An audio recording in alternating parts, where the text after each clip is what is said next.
Bonjour et bienvenue à Une fois paisible. Aujourd'hui, on regarde le passage de Acte 13-48 et on plonge dans le texte pour voir si les calvinistes ont raison.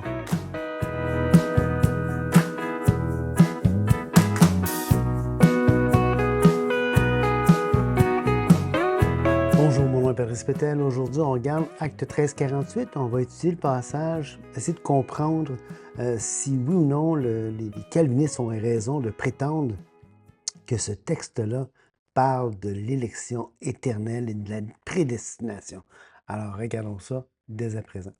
Mais comme le livre des Actes, c'est un livre qui est historique, c'est aussi un livre dont la majorité du contenu est narratif. Hein? C'est beaucoup de textes narratifs. Dans le fond, c'est un récit historique. Le livre des Actes est un récit historique. C'est du texte narratif. Les séquences, pour la plupart, sont des séquences narratives. Il y a des séquences dialogales. Donc, un narratif, c'est quoi? Une séquence narrative, c'est c'est une histoire qui nous est racontée. Et dans les histoires, bien évidemment, il y a des dialogues, il y a des descriptions, il y a des... Et dans une histoire, comme dans le livre des Actes, dans un récit comme celui du livre des Actes, il va y avoir souvent le narrateur. Il va y avoir les personnages, il va y avoir donc des descriptions, des dialogues et ainsi de suite. Dans le livre des Actes, ce qui est intéressant, comme dans tous les textes narratifs de la Bible, c'est qu'un des personnages, si on veut, c'est Dieu lui-même. OK? Donc, ce qu'il faut comprendre, c'est quand on lit un texte narratif dans les Écritures, ce qui est intéressant, c'est que le narrateur, lui, il ne peut pas se tromper. Le narrateur décrit la situation d'un point de vue, si on veut, de vol d'oiseau, si on veut. Il décrit les choses et on dit que c'est un narrateur omniscient. Ça veut dire il sait ce qui se passe, il est au courant des tenants et des aboutissants de ce qui se passe dans le texte. Dieu, dans un texte narratif, c'est un personnage, soit, mais Dieu aussi ne peut pas mentir. Donc, tout ce que le narrateur va dire, tout ce que Dieu va dire dans un texte comme celui des Actes, et donc, par extension, ce que Jésus va dire lui-même, c'est sûr qu'il ne peut pas se tromper, il ne peut pas mentir, et il ne peut pas nous induire en erreur. Donc, le narrateur et Dieu et Jésus, c'est trois éléments d'un texte narratif des Écritures qui ne peuvent pas nous induire en erreur. Par contre, les personnages, les autres personnages qu'on rencontre dans un texte narratif, dans le livre des Actes, par exemple, bien, ils peuvent se tromper. Ils ont leurs croyances, ils ont leurs idées, ils ont leur point de vue sur les choses, ils ont leur propre vision du monde, qui peut ou pas être vrai. Dans le fond, on ne le sait pas, à moins que le narrateur fasse un commentaire sur l'action, ou sur ce qui est dit, ou sur ce qui est pensé par un des personnages dans l'histoire, ou si Dieu lui-même passe un commentaire, ou donc Jésus passe un commentaire sur la situation.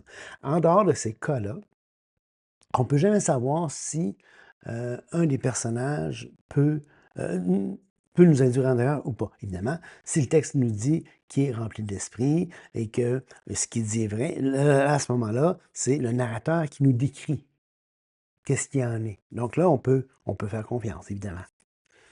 Mais c'est quand même important de bien prendre le temps de lire les choses. Parce que souvent, on va se faire dire qu'on ne peut pas tirer de doctrine d'un texte narratif. Mais c'est vrai puis c'est faux. Si c'est le narrateur qui parle, si c'est Dieu qui parle, si c'est Jésus qui parle, même si c'est une séquence dialogale, donc un dialogue, même si c'est dans un texte narratif que ça se passe, ben, ils ne peuvent pas nous mentir, là.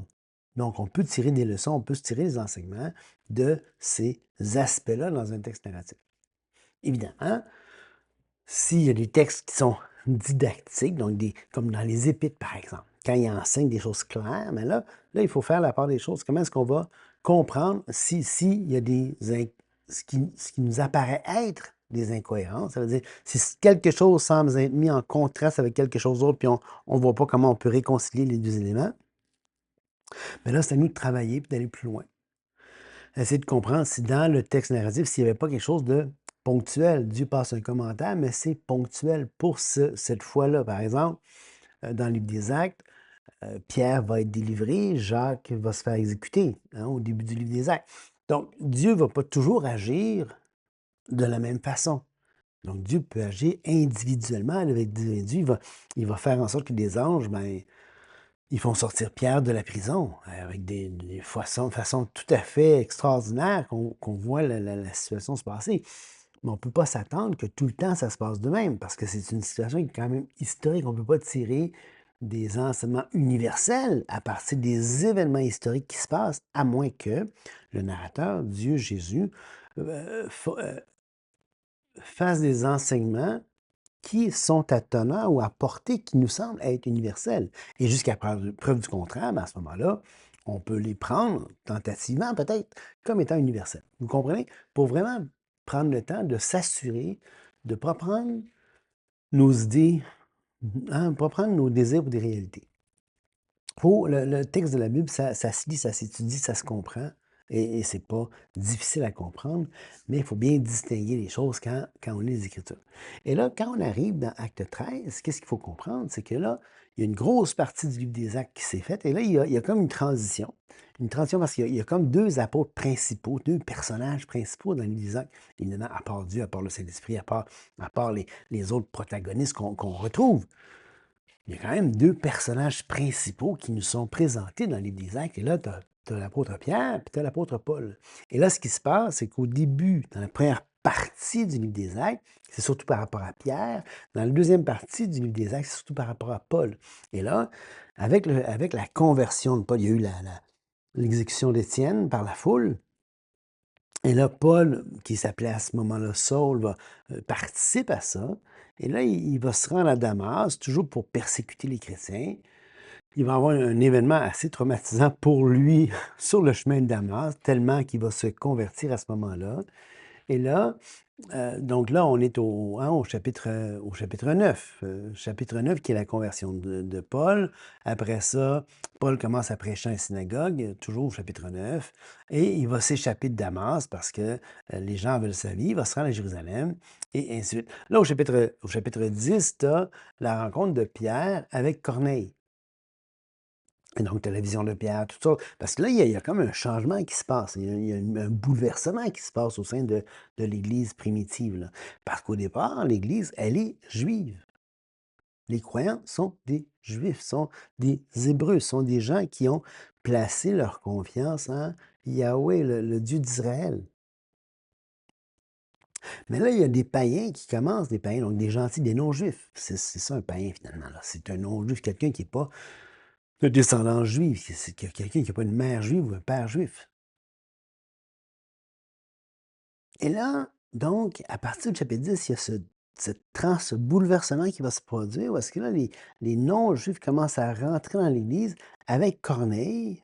Et là, on va rencontrer surtout à partir du chapitre 10, de ce qu'on appelle les craignants Dieu, donc des non-juifs qui ont placé eux aussi leur confiance, leur foi dans le Dieu du peuple d'Israël. Et là, ils vont craindre Dieu. Certains vont devenir des prosélytes à part entière, donc ils vont se faire circoncire, ils vont passer par les différentes ablutions, les différents rituels pour faire partie à part entière de la nation d'Israël, faire partie du peuple. Ils vont devenir prosélytes, ils vont faire partie d'Israël. D'autres sont les craignants Dieu. Donc, ça veut dire qu'ils ne passent pas par tous ces rituels-là, mais demeurent quand même des adorateurs de Dieu, du Dieu d'Israël. Corneille en est un bel exemple. Et on le rencontre, Corneille, au chapitre 10. Et c'est pas pour rien, je pense, qu'on le rencontre au chapitre 10, parce que il y a eu Saul, qui va devenir Paul, et qui est l'apôtre que Dieu va envoyer vers les nations, vers les non-juifs.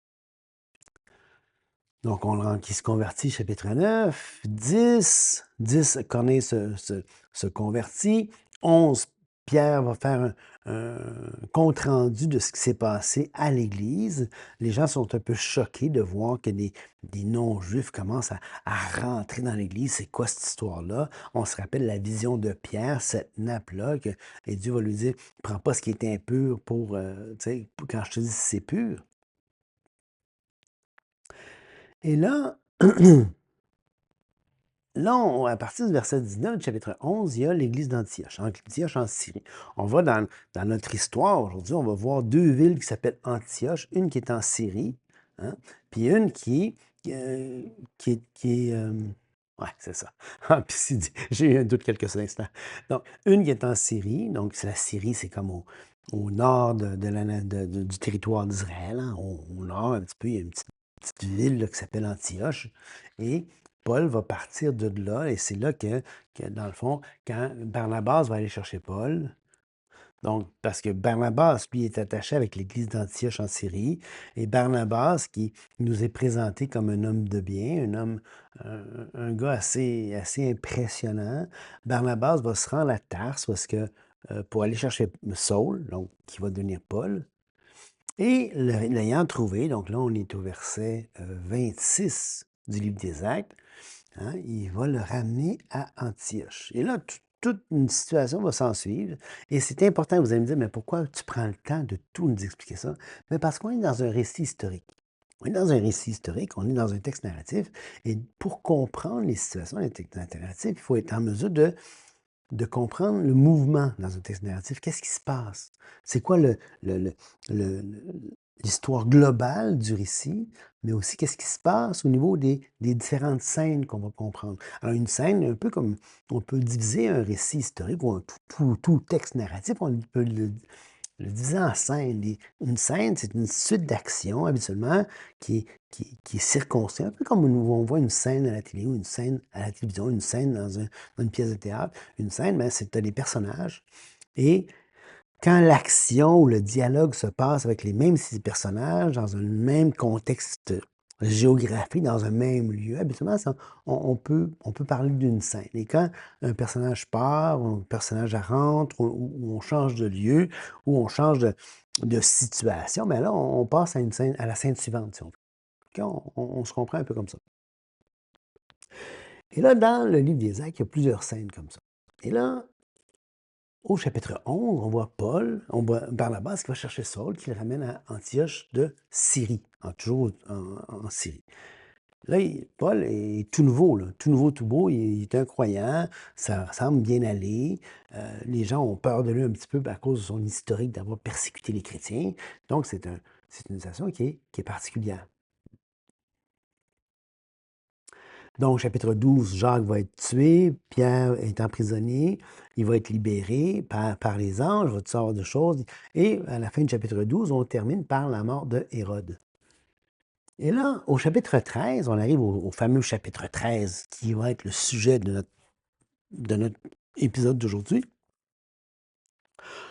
On voit que dans l'église d'Antioche, il y a des prophètes, il y a des docteurs, donc des enseignants et des prophètes. Et il y a Barnabas, Siméon appelé Niger, Lucius de Cyrène, Manahen, qui avait été élevé avec Hérode de Tétrarque et Saul. Alors, ces gens-là sont ensemble. Et pendant qu'ils servaient le Seigneur dans leur ministère et qu'ils jeûnaient, donc les gars sont en train de prier, de jeûner, de faire le ministère, le Saint-Esprit va dire, mettez-moi à part Paul et Barnabas. Ben, Barnabas et Saul, parce qu'au début, c'est Barnabas qui est le plus ancien, qui est le plus mature, qui est le plus... Donc, c'est lui qui va être l'autorité, si on veut, parce que Saul est quand même un jeune croyant, même s'il a un gros bagage de théologie. Il était quand même pharisien, il connaissait sa Bible, le gars. Là. On parle de Bible à ce moment-là, c'est l'Ancien Testament. Il connaît tout ça, là, lui. Là. Mais là, donc, il dit, mettez-moi à part, donc on est au 13-2, mettez-moi à part Barnabas et Saul pour l'œuvre à laquelle je les ai appelés. Alors, après avoir jeûné et prié, ils leur imposèrent les mains et les laissèrent partir. Et c'est là que Barnabas et Saul, envoyés par le Saint-Esprit, vont descendre en Séleucie, ils vont s'embarquer à Chypre. Alors, ils vont vers la rive parce que euh, Antioche de Syrie est plus à l'intérieur des terres. Ils vont se rendre jusqu'à la côte, prendre un bateau, vont se rendre jusqu'à l'île de Chypre. Ils vont arriver à une ville de l'île de Chypre. Là, ils vont faire du ministère à travers l'île. Ils vont partir à l'autre extrémité de l'île de Chypre pour s'en aller vers l'Asie mineure. Donc, c'est ça qu'il raconte en le verset 5 et 6 du livre des Actes, du chapitre 13. Donc, verset 6, ayant ensuite traversé toute l'île jusqu'à Paphos, qui est le port à l'autre extrémité, tu as Salamine d'un côté, puis tu as Paphos de l'autre côté. Il est ouvert à un certain magicien, faux prophète, juif nommé Bar-Jésus. Alors là, il se passe quelques situations avec ça. Mais là, au verset 13, on se rapproche de ce qui va se passer, du lieu géographique où l'histoire d'aujourd'hui, l'histoire qu'on va regarder, le récit qu'on va regarder aujourd'hui, c'est un récit historique, ça s'est réellement passé dans l'histoire. Paul et ses compagnons s'étaient embarqués à Paphos, donc là, ils embarquent dans le bateau à Paphos, qui est un port de mer, se rendent à Perge en Pamphylie. Donc là, la Pamphylie, c'est sur le bord de l'Asie mineure et ils vont monter vers les terres à l'intérieur. Ils vont aller vers le nord un peu. Et là, ce qui est intéressant, c'est que Jean-Marc, Marc, OK, ils l'ont pris avec eux autres, je pense au chapitre 11, je me souviens bien. Ils le prennent avec lui et là, ils font tout le voyage, ils vont à Chypre, ça brasse un peu, arrivé à Perge, en Pamphylie, ben là, Jean se sépare, lui, il retourne à Jérusalem. Je pense qu'il en a eu son compte. Bon, ben OK, moi, je m'en retourne. Il y en a il y en a son content. Marc, Paul va le retrouver plus tard et il va se mettre, il va revenir dans ses cendres, si on peut dire ça. Ça va se rétablir, la relation entre Paul et Marc, Jean-Marc. Ici, on l'appelle Jean. Et là, de Perge, ils poursuivent leur route et arrivèrent à Antioche de Pisidie. Alors, Antioche de Pisidie, on est parti d'Antioche en Syrie, on arrive à Antioche de Pisidie. Étant entré dans les synagogues, le jour du sabbat, il s'assied. Alors, à l'habitude, et on va voir Paul faire ça régulièrement tout à travers du livre des Actes, dans toute la section qui lui est impartie à Paul, il commence toujours par aller aux Juifs premièrement, puis après ça, il va se tourner vers les gentils. Aux Juifs premièrement, aux gentils ensuite. Aux Juifs premièrement, aux gentils ensuite. Et là, il va rencontrer des gens. OK, et ça, c'est important pour comprendre tout ce qui se passe. Tout au long de son ministère, et on voit ça à travers tous les livres des Actes, et d'ailleurs, même dans le livre de Jésus, on voit ça, parce qu'avant même que Jésus naisse, il y a eu une première naissance qu'on rencontre dans les évangiles. Il y a Jean-Baptiste qu'on rencontre dans les évangiles. Jean-Baptiste, il a tout un ministère. Hein? Il ramène, il prêche, il prépare la voie du Seigneur. Il y a tout un ministère pour ramener le peuple d'Israël à Dieu en vue du ministère de Jésus. Et ça marche. Il y a des foules qui arrivent avec Jean-Baptiste. Il en baptise du monde, Jean-Baptiste. Et ce qui est intéressant dans ça, c'est que, donc, il y a beaucoup de gens qui vont croire par le ministère de Jean-Baptiste, mais il y a aussi beaucoup de gens qui croient au Dieu d'Israël, à l'extérieur du territoire de la nation d'Israël. À l'extérieur d'Israël, beaucoup, beaucoup, beaucoup de monde croit au Dieu d'Israël. Et donc, il y a trois sortes de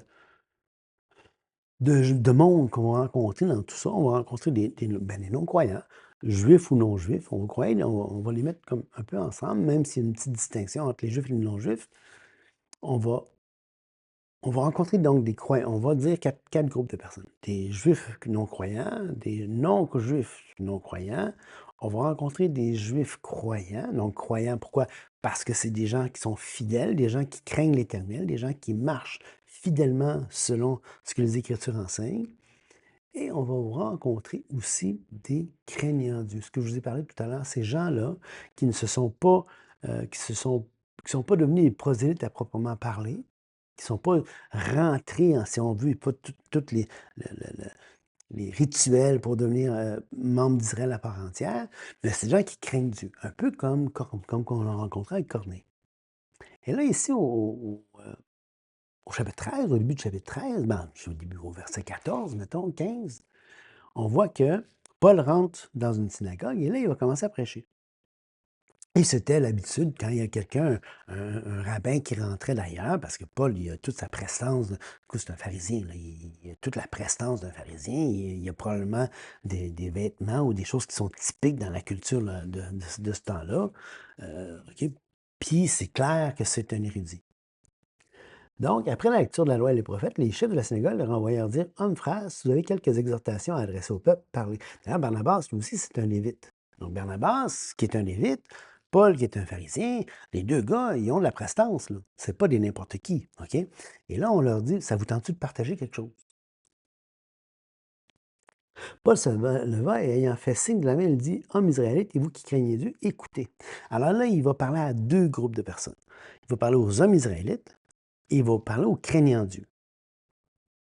Israélites, craignant Dieu, qui sont dans la synagogue. Donc, ça se peut qu'il y en ait qui soient juste des gens de la synagogue qui, un peu comme des membres d'Église aujourd'hui, qui vont à l'Église parce que c'est leur coutume, leur tradition, sans nécessairement croire. Mais dans tout ce beau monde-là, il y a des gens qui croient réellement au Dieu d'Israël.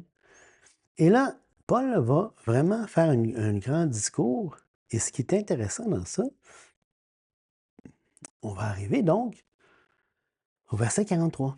Et à l'issue de l'assemblée, beaucoup de Juifs et de prosélytes pieux suivirent Paul et Barnabas qui s'entretèrent avec eux et les exhortèrent à rester attachés à la grâce de Dieu. Donc, à la suite du message de Paul, il y a des Juifs qui étaient pieux, puis il y a des Juifs et des prosélytes pieux suivirent Paul et s'entretèrent avec eux et les exhortèrent à s'attacher à la grâce de Dieu. Le sabbat suivant, presque toute la ville se rassembla pour entendre la parole de Dieu. Les Juifs, voyant la foule, furent remplis de jalousie et ils s'opposèrent à ce que disait Paul en le contredisant et en l'injuriant. Et là, Paul et Barnabas leur dirent avec assurance, c'est à vous, premièrement, que la parole de Dieu devait être annoncée. Alors, n'oubliez pas ce que je vous ai dit, dans la coutume de Paul, premièrement aux Juifs, deuxièmement aux païens. Ici, Paul leur dit, Paul et Barnabas vont leur dire, c'est à vous que c'était supposé être annoncé en premier. Mais puisque vous la repoussez et que vous vous jugez vous-même indigne de la vie éternelle, voici, nous nous tournons vers les païens. Okay? Nous tournons vers les païens. Car ainsi nous l'a ordonné le Seigneur, je t'ai établi pour être la lumière des nations, pour porter le salut jusqu'aux extrémités de la terre. Là, on est au verset 47. Les païens se réjouissaient en entendant ça. Alors, Paul et Barnabas sont en train de jaser, puis là, il y a des non-juifs qui sont là, des païens, qui vont se réjouir de ça. OK? Et là, ils glorifiaient la parole du Seigneur et tous ceux qui étaient destinés à la vie éternelle crurent. Et là, c'est ici le verset 48, que les calvinistes vont dire, tu vois, Pat, ils sont prédestinés, c'est tous ceux qui étaient prédestinés à la vie éternelle qui ont cru. OK? Donc, on voit vraiment que on voit pourquoi le texte ici est souvent utilisé par les calvinistes pour appuyer leur dire. Donc, dans le contexte, au verset 46, ça dit « Vous rejetez la parole, vous vous jugez vous-même indigne de la vie éternelle. » Alors, certains Juifs se jugent eux-mêmes indignes de quoi? De la vie éternelle. Donc, il y a vraiment un accent qui est placé sur la responsabilité de ces Juifs-là par rapport, hein, par rapport au message qu'ils viennent d'entendre. Et là, ce qui est intéressant dans le verset 48, c'est que ça va dire « Les païens se réjouissaient et tous ceux qui étaient destinés à la vie éternelle crurent. » Donc là, il y a plusieurs verbes qu'on retrouve dans le seul verset de Acte 13, 48, c'est-à-dire les païens se réjouissant en entendant cela, ils se réjouirent, puis ils l'entendent, glorifient la parole du Seigneur, et là, tous ceux qui étaient destinés à la vie éternelle crurent. Alors, la structure du texte, si on veut, il y a 5 principaux verbes qu'on retrouve dans ça. Il y a entendre, il y a se réjouir, il y a se glorifier, ou glorifier plutôt Dieu. Il y a aussi, ils étaient destinés. Alors, ici, Essan tetagmenoi, ils étaient assignés, c'est un imparfait du verbe être et un participe passif ou moyen. OK, tu vas me dire, mais c'est quoi ça? Et là, il y a le 5e verbe qui est creux. OK? Mais ce qui est intéressant, c'est que ces 5 verbes-là, donc le verbe entendre, le verbe réjouir, le verbe glorifier et le verbe assigner ou destiner dans la Bible de Louis II et le verbe croire, tu as 5 verbes. Les 5 ont un même sujet. Et il y a juste un seul sujet. Tous les verbes sont conjugués à la 3e personne du pluriel. Ils sont tous conjugués à la 3e personne du pluriel. Il n'y a aucun changement de sujet qui est introduit. Puis le sujet qui est implicite dans ces 5 verbes-là, c'est oi ethne, qui est les païens. C'est les païens. Donc, il n'y a pas un nouveau sujet qui est introduit. C'est le même sujet qui est les païens du verset 48, au début du verset, là, 48a, là, les païens se réjouissaient. Donc, il y a ce seul sujet-là. Et là, après ça, il va y avoir ces 5 verbes-là qui vont être mis les uns à la suite des autres. Et là, destiné ici, d'ailleurs, Louis II qui a fait ce choix-là, mais Louis II, qui est né donc de 1810 à 1885, hein, c'était un pasteur qui était un protestant réformé et qui a été formé dans tout le contexte calviniste. C'était pas un théologien systématique, c'était un pasteur, puis c'était un gars qui a traduit la Bible, hein, puis c'est une Bible qui est pas à tous égards qui est bonne, mais quand même, c'est un gars qui a étudié à Genève, donc le haut lieu du calvinisme. C'est un gars qui a étudié la tradition réformée. C'est un gars qui a aussi étudié à Strasbourg, à Bonn. C'est un gars qui était vraiment allumé, ou en tout cas formé dans toute la pensée calviniste. Et c'est important de comprendre ça parce que ça va donner une couleur. Vous savez, quand on traduit un texte comme les Écritures, quel que soit le texte qu'on va avoir, on va colorer notre traduction avec souvent nos croyances, nos idées. Hein. Puis il y a des bonnes traditions, des excellentes traditions, des traditions qui sont moins bonnes. Je considère la Louis II comme étant une bonne tradition. Moi, là, je lis d'une Louis II originale. Euh, Moi, je considère que c'est une bonne tradition. C'est une tradition qui est plus littérale. J'aime mieux les traditions plus littérales parce que, règle générale, il y a moins cette imposition par le traducteur de sa propre pensée. Comme par exemple les nouvelles Bibles, je pense que la nouvelle Louis II d'ailleurs, ou d'autres Bibles semblables, plutôt que de traduire chair par chair, ils vont traduire ça par vieille nature pécheresse ou par nature pécheresse. Alors, ça, c'est vraiment, c'est pas une traduction parce que le mot chair traduit euh, le mot chair dans le grec, là. Euh, ouais, le mot sarx. OK? Donc, plutôt que de traduire sarx par chair, parce que c'est ce que le mot veut dire, ils vont donner un commentaire, ils vont interpréter le mot, puis ils vont mâcher, ils vont vous donner la bouffe à moitié mâchée pour vous imposer une pensée, vous imposer une interprétation. OK? Alors, c'est sûr que dans toute traduction, il n'y a jamais une traduction qui peut être mot à mot. Ce que je veux dire par là, c'est que jamais une langue, le texte dans une langue peut être représenté parfaitement dans le texte dans une autre langue. Parce que dans toutes les langues, il y a des nuances, et dans toute traduction, il y a quelque chose qui se perd. Il y a quelque chose qui se perd dans la traduction, on n'a pas le choix. OK? Donc, c'est pour ça que plus tu connais une langue, plus tu es capable de comprendre les nuances et ça colore ta manière de penser, ça colore Et d'ailleurs, quand je pense en anglais, quand je pense en français, il y a des nuances, il y a des différences dans ma manière de conceptualiser les choses parce que ça amène différents éléments. OK? Bon, pourquoi je dis ça? Ben parce que Louis II, c'est un calviniste. Puis le mot tasso, qui traduit ici dans Acte 13, 48, le verbe tasso, qui va traduire là, dans Acte 13, 48, ben, ça ne veut pas dire destiné comme tel. Ça ne veut pas dire ça. Il y en a beaucoup qui aiment ça parce que, ben, OK? Mais comme tel, tasso en lui-même ne veut pas dire ça. OK. Ensuite de ça, tetagmenoi, qui est le participe parfait passif du mot tasso, ça veut dire arranger, aligner, ordonner, disposer, organiser. Et c'est vraiment, c'est un mot qui est dans sa forme, qui est très, très ambigu. Et tellement que dans le grec, vous savez, dans le grec, il y a différentes sortes de voix dans le grec. Hein. Il y a la voix active, comme en français. La voix active, c'est quoi? Ben, c'est moi qui fais l'action du verbe. Donc, mettons, manger. OK? Je mange une pomme. Alors, je mange quoi? La pomme, le verbe manger. OK? C'est, c'est, c'est un verbe qui est à l'actif. Moi, le sujet, Patrice, fait l'action du verbe manger et la pomme reçoit, la pomme qui est un complément dans cette phrase-là. Je mange la pomme, je mange quoi la pomme, qui est un complément direct du verbe manger et le sujet, c'est moi. On peut changer la phrase de bord pour dire, mais la pomme est mangée par Patrice. Là, à ce moment-là, le verbe manger devient au passif. Ça veut dire que le sujet pomme, qu'est-ce qui est mangé? C'est la pomme. Mangé par qui? Bien, par Patrice.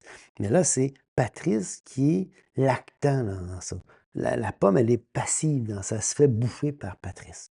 OK? Elle est au passif. Le verbe est à la voix passive. Mais dans le grec, il y a une troisième sorte de voix qui est la voix moyenne. La voix moyenne, c'est quoi? Ben, ça serait comme...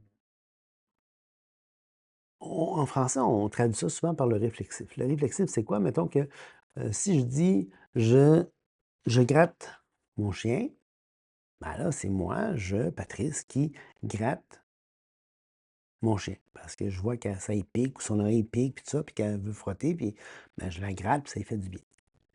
Ben, si je dis mon chien se gratte, alors elle a fait l'action de gratter, mais c'est elle qui reçoit aussi l'action de gratter. Qui est-ce qui gratte? Elle-même. Alors, la voix moyenne, c'est que le sujet fait l'action du verbe, mais aussi reçoit l'action du verbe. Donc, je me gratte la tête, mon chien se gratte les oreilles. OK? Alors, c'est là qu'on voit l'action à la voix moyenne, où est-ce que le sujet va faire l'action du verbe, mais il va recevoir l'action du verbe. OK? Et ce qui est intéressant dans Acte 13-48, c'est que le verbe tasso, qui est à l'imparfait, comme je vous ai dit, à l'imparfait passif, mais si on le traduit, si on se demandait si on va l'écrire à la voix moyenne, il serait écrit exactement de la même façon. Il n'y a aucune distinction possible entre tétagménoi en tant que passif et tétagménoi en tant que moyen. Donc, on peut très bien, ou on pourrait très bien, en toute légitimité, dire, verset 48, les païens se réjouissaient. Donc déjà, on voit ici, les païens se réjouissent de quelque chose. Là, c'est un pronominal, c'est pas un moyen dans le grec. On voit les païens se réjouir de quelque chose. Ils glorifient. Alors, n'oubliez pas, il y a un seul sujet grammatical dans toute la phrase. C'est les païens. Les païens vont se réjouir, ils vont glorifier la parole du Seigneur. Et tous ceux qui étaient destinés, alors, parmi ces païens-là, mais là, le mot destiné ici, premièrement, ça ne veut pas dire destiné, ce serait mieux disposer, organiser, arranger ou aligner. OK? On pourrait dire tous ceux qui se sont alignés avec la vie éternelle crurent. Ce qui est intéressant dans ce passage-là, c'est que, premièrement, on pourrait laisser le verset comme ça. On pourrait le laisser comme ça. Moi, je ne le prends pas comme ça, mais on pourrait le laisser comme ça. On pourrait dire, tous ceux qui étaient destinés à la vie éternelle crient. Pourquoi ils étaient destinés à la vie éternelle? Parce qu'il parle déjà à des croyants. Il parle déjà à des gens qui craignaient Dieu, qui avaient placé leur confiance au Dieu d'Israël. Ils étaient déjà justifiés par la foi. Ils étaient déjà destinés à la vie éternelle. Alors, tous ceux-là qui étaient déjà destinés à la vie éternelle, un peu comme Corneille, ils crurent. C'est comme s'ils avaient accepté la lumière du Dieu d'Israël par le peuple d'Israël. Et là, ils avaient déjà accepté cette lumière-là. Donc là, quand le message de Jésus vient leur être prêché, ben là, wow! Ben, moi, je crois à ça, moi. Je crois à ça, lui, que c'est le Messie d'Israël. Puis ils ont placé leur confiance donc, ils ont cru au message de Paul parce qu'ils étaient déjà destinés à la vie éternelle, ils étaient déjà justifiés. J'aime pas ça. J'aime pas cette. Ben, c'est pas que j'aime pas ça. C'est que je trouve en tout cas que c'est incomplet parce que le mot tasso ne veut pas dire destiné pour elle. Il veut dire, comme je l'ai dit, organiser, disposer.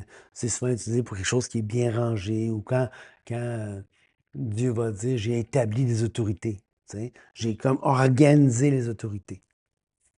OK, Fait que là, on voit que euh, ça n'a aucun rapport avec une prédestination d'avant les temps passés, là. OK, ces gars-là, ils ont cru. Déjà, ils croyaient déjà au Dieu d'Israël. C'était des croyants, des craignants Dieu. Et là, tous ceux, les païens, qui entendent cela, peut-être que les autres ne voulaient pas devenir voulaient pas devenir des prosélytes, ne voulaient pas être des judaïstes à part entière, on peut dire, avec toutes les ablutions, tous les rituels, la circoncision. Peut-être qu'ils ne voulaient pas tout ça. Hein? Mais Là, Paul, il entend tout le message que Paul a dit. Il leur a offert le salut au verset 26. Il a parlé de la justification. Versets 38 et 39, il avait dit Sachez donc, comme frère, que c'est par lui que le pardon des péchés vous est annoncé, que quiconque croit est justifié par lui de toutes les choses dont vous ne pouviez être justifié par la loi de Moïse. Donc, on voit vraiment qu'il prêche le message du salut. Là. Fait que là, tous ceux qui étaient disposés à entendre ça, ben, ils ont cru, puis ils sont sauvés, dans le sens du Nouveau Testament. Donc, deux façons de comprendre ça. Moi, je pense que les deux se valent. Les deux, dans le fond, c'est un mélange des deux, si on veut. Là. C'est un mélange des deux parce que, d'une part, c'était déjà les croyants dans le Dieu d'Israël, d'une part.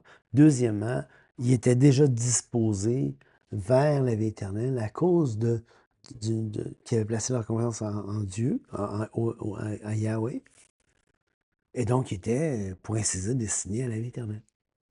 OK?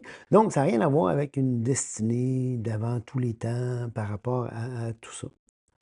Donc, pour rappeler certains éléments de ce que je vous ai dit aujourd'hui, premièrement, il y a un seul sujet grammatical et Dieu n'est jamais mentionné là. C'est pas dit ceux qui étaient destinés par Dieu. C'est pas écrit ça. Il y a un seul sujet grammatical dans la phrase, c'est les païens qui est en début de phrase, en début de verset, et les 5 verbes se suivent. OK? Donc, je pense que c'était les croyants, ils s'étaient disposés eux-mêmes, il y avait un petit peu comme, tu sais, ils se sont réjouis, ils ont glorifié Dieu, et là, ils se sont dirigés, se sont disposés. Alors, tous ceux qui s'étaient disposés en entendant le message, qui avaient répondu comme dans leur cœur par rapport à ça, eux autres, ils ont cru le message de l'Évangile. Donc, tous ces verbes sont conjugués à la troisième personne du pluriel. Donc, ça parle tous donc des païens, eux, hein, le il au pluriel. Aucun changement de sujet n'est introduit. Le sujet implicite qui est introduit au verset 48a, qui est le oiotne, qui est les païens. Il n'y a pas de conjonction de coordination qui marquerait un changement d'agent. Quelqu'un d'autre, comme Dieu n'est pas inclus dans ça. Il n'y a pas de pronom qui a été redéfini dans la phrase qui signalerait la transition du sujet comme Luc va faire ailleurs dans le livre des Actes. Luc a un style qui est très, très fluide, très homogène. Son texte, c'est un très bon auteur, Luc.